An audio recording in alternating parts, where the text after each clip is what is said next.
Agora que a gente sabe que a gente depende dos seres de luz para começar o molde de tudo que existe, pegando aquela pecinha básica de um carbono que estava ali pairando no ar e transformando ele em cadeias maiores, vamos entender o que acontece com esse carbono quando ele chega em você. Como eu falei, todos nós, desde o menor até o maior ser vivo do planeta, começamos no mesmo lugar e voltamos para o mesmo lugar, que é a pecinha de um carbono, o CO2.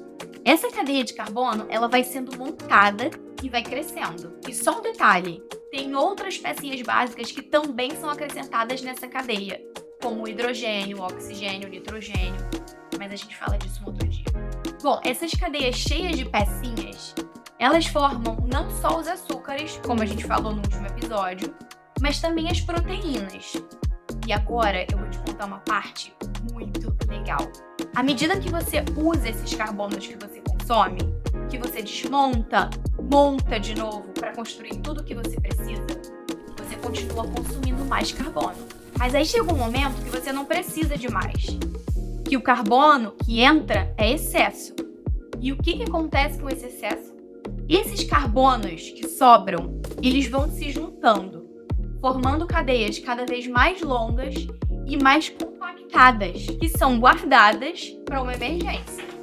Agora, adivinha quem é essa reserva de emergência? A gordura. Toda a gordura que tem no seu corpo, ou no corpo de qualquer animal ou vegetal, nada mais é do que grandes cadeias de carbono, juntas, guardadas, esperando para serem usadas quando necessário. Então, além de formar tudo que é estrutural, como as proteínas, tudo que serve como fonte rápida de energia, como os açúcares, o carbono também serve como estoque de energia. Mas aí você me pergunta, como transformamos essas cadeias em energia?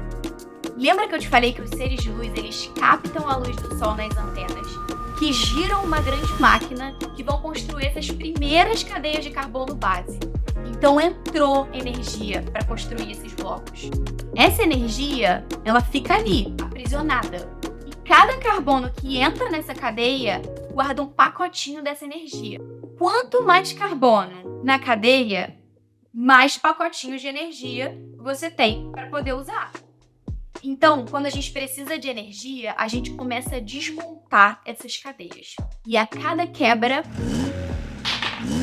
um pacotinho de energia é liberado.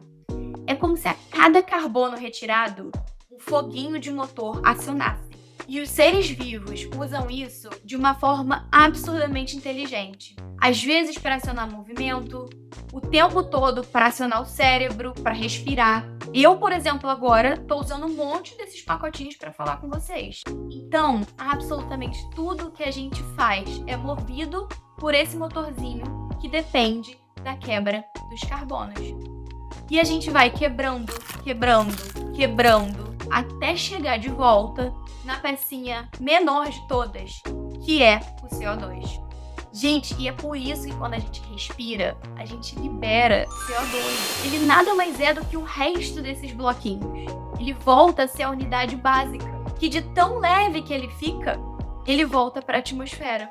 E fica ali, novamente, pronto para ser usado por um outro serzinho de luz e recomeçar o ciclo. Então, pensa numa coisa. Quando a gente faz exercício físico, que a gente fala que a gente vai queimar gordura, é literalmente isso. Você está quebrando as cadeias de carbono do seu corpo, acendendo aquele foguinho que vai gerar energia e jogando fora o que você não tem mais como tirar energia, que é o CO2. Agora a pergunta é, e o carbono que nunca vai ser usado? O que acontece com ele? Vamos descobrir junto no próximo episódio.